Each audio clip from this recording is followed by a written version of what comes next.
Welcome back to Business Ethics. I'm Tom, and today we are talking about ethical egoism.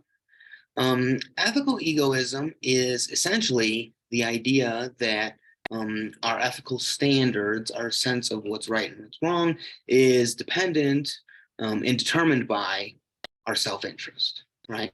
And so basically, the kind of bare bones idea is that if something, an action or person is someone that we like, then it is good or right, right? If it's something that we don't like or does not serve our interests or meet our needs, we tend to deem it as wrong or bad, right? It's a very kind of simple idea.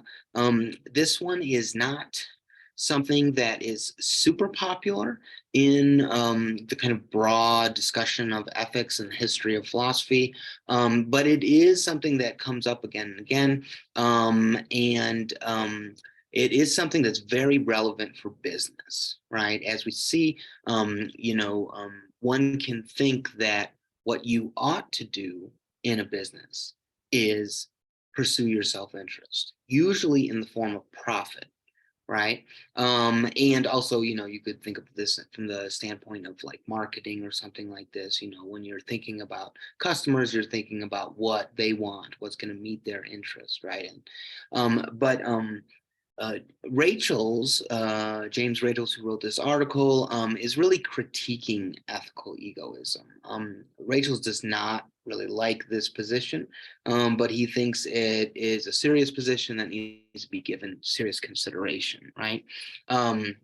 So he considers a number of arguments in favor of ethical egoism, and then considers a number of objections, right? And you can follow along in my notes if you want to kind of see the point by point. One thing to mention right off the bat, right? Ethical egoism, in some sense, is really an endorsement of selfishness, right? And notice that we do endorse selfishness in many different ways, right? We do think that someone should kind of look out for themselves, that someone should do something nice for themselves, right? Take care of yourself, this kind of stuff. There's nothing wrong with, doing something that you want to do.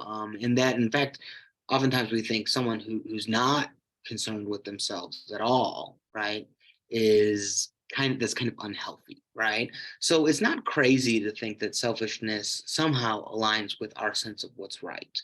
But there's also some nuance here, right?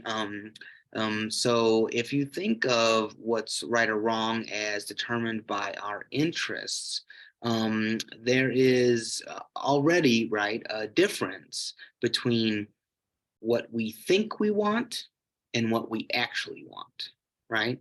And sometimes, ethical egoism can be thought of as the former, and sometimes we can think of it as the latter, right? So I can think that I want to eat ice cream for breakfast, lunch, and dinner.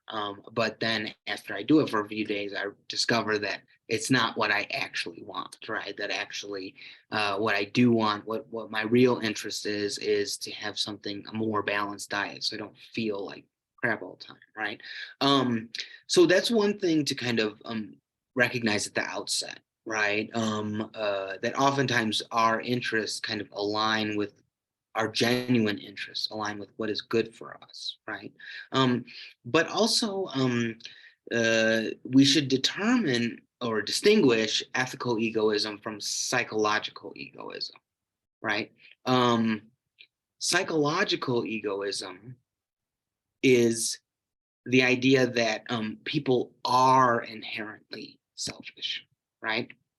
So you can say that people are just kind of naturally self-interested without saying that people ought to be self-interested, right? Or ought to act based on self-interest all the time, or ultimately determined by self-interest. These are different things, right? Ethics has to do with what we ought to do, what our ideals are, what a good person is, or what the right thing to do is. And psychology is a descriptive science, right? It has to do with the way we do think, right? We can, so, bad thinking is covered by psychology, right? But it's not really what the object of inquiry is for ethics, right? Ethics has to do with what the right thing to do is, right? And so there's a difference between saying someone ought to be selfish and someone is selfish, right? Saying someone is selfish is psychological egoism. Saying that someone ought to be selfish is ethical egoism, right? So remember that. Now let's as we we'll get into this by looking at these different arguments, right? So the first argument that Rachel considers in favor of ethical egoism is what I call the oxygen mask argument. The reason why he doesn't call it this is the reason why I call it because I think it sums up the idea very, very quickly and intuitively, right? So if you're ever on a plane and you're on a plane with a child, right, they always stop you and say, put on your oxygen mask before securing the child, right? Why is that? Well, if you're focused on, if the plane is going down and you're focused on putting on the oxygen mask on the kid before you put on yours, you might pass out while doing that, right? And then maybe you didn't secure the mask properly and it doesn't help anyone, right? So you need to take care of yourself so you're in a position to help out the child, right? This is the kind of the crux of this position that he's considering first, which is the idea that promoting one's self-interest is the best way to promote the interest of others, right? If I'm taking good care of myself, then I'm in a position to help other people, right? And Rachel thinks, well, that's not a bad argument, but the problem is it's not really ethical egoism, right? Because the ultimate standard of your conduct there, or your ultimate goal, aim, is to help other people, right? That is what we will call an ethics of altruism, right? An ethical standard that's based on helping others, right? Which is not what ethical egoism is, right? Ethical egoism is really the idea that the ultimate standard of what we ought to do is based on self-interest, right? So hopefully this starts to give a little bit of nuance as we're kind of thinking about this position, right? The second argument is very much more of a ethical egoism, kind of straightforwardly. He considers Ayn Rand's argument, right? And Ayn Rand is an interesting figure to know about, especially for business ethics, right? Ayn Rand is something of a poster child for capitalism, right? Ayn Rand promotes kind of unapologetically the pursuit of self-interest, right? And sees, capitalism as the tool for that. She's very much pro-competition. She's very much, the idea that, survival of the fittest kind of deal, right? And Ayn Rand famously wrote this book, Atlas Shrugged. So you can look that up if you want, like look up the Cliff's Notes, or you can read it if you want.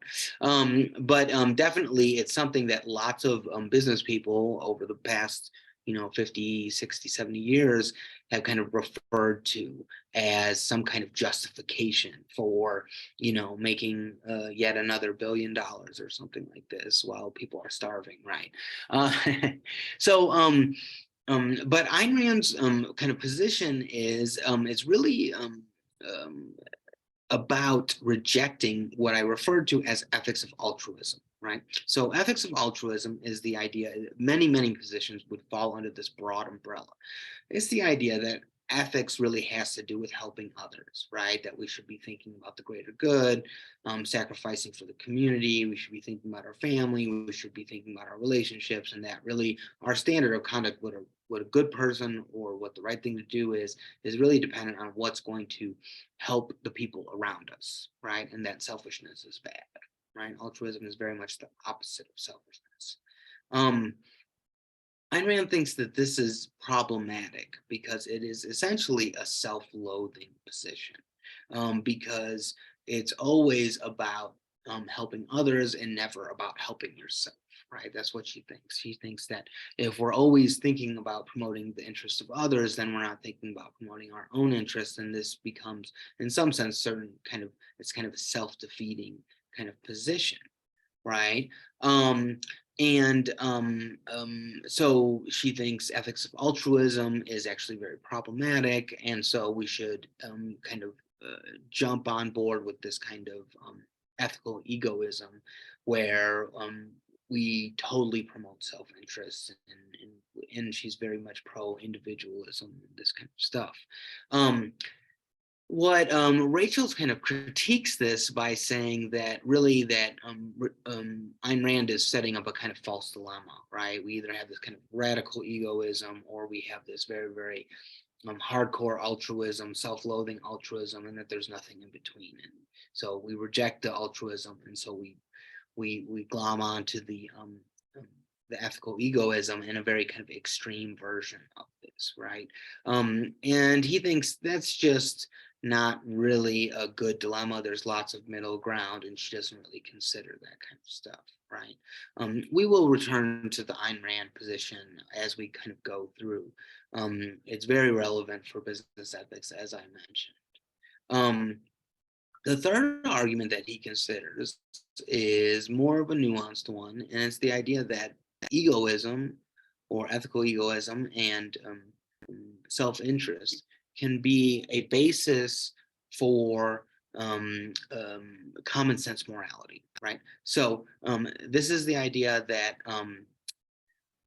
what serves your self-interest, if you really think about it, is really very much in line with lots and lots of rules that we have, right? So the idea like not lying, right? We tell the truth. We think honesty is a virtue, but it also like helps you, because if you're honest with other people, they're honest with you, and it facilitates communication. And so this actually promotes your self-interest, right? Or stealing, right? So if I don't steal from other people, they don't steal from me. There's kind of a reciprocity there, and that actually serves my self-interest, right? Following the rules is good for me because it actually promotes my self-interest, right? And so we can see that, why you might think why we have lots of rules is because it helps us kind of do what we want to do, right? Now, Rachel considers two rebuttals to this, right? He says, well, first, although the rules and our self-interest definitely overlap, right? There are places where it comes apart, right? And there are lots of cases where what meets your self-interest is breaking those rules, and it really doesn't address that, right? And the other thing is that while self-interest can provide some justification for our rules, it's not the only kind of justification for those rules. And we need a further point to say why self-interest is the basis for our kind of common sense morality versus something like ethics of altruism, right? Which is another kind of explanation why we don't steal and lie and murder, is because we care about other people or for the good of the community or whatnot, right? So those are the kind of the main arguments that he considers in favor of ethical egoism. And he considers a couple of objections to ethical egoism. The first one is conflicts of interest, right? He thinks that ethical egoism does not really have a basis to resolve conflicts of interest. The biggest problem is that if my interests conflict with your interests, then we have different ideals of what we ought to do, or different senses of what the right thing to do is. And there's no real basis to try to resolve that, right? Because if we think of what's right as only based on self-interest, then it has to kind of bottom out in our individual desires, and there's kind of no way to reconcile those. And there's no basis by which we can say that one person's desire is better than another, or one person's interest is more important than another. He also mentions the idea that ethical egoism is logically inconsistent, right? It seems like if my interests say that stealing is right and your interests say that stealing is wrong, this would be basically say that ethical egoism says stealing is both right and wrong. And this is not very consistent, right? Um, um, there's just there are ways to try to resolve this, but ultimately the idea is that ethical egoism does not really have quite the resources, because there's no way to kind of appeal to some higher sense of what's right and wrong, independent from our self-interests, right? Um, and then he also finally kind of considers the idea that um, if we do have conflicts of interest, right, it seems like the resolution for those seems to be kind of arbitrary, right? We would just be picking one person just tends to win out in terms of their interests over another, right? And and um, and there's also this kind of added component where, from the position of ethical egoism, people tend to prioritize their own self-interest, right? Where I would prioritize my self-interest and you're prioritizing your self-interest.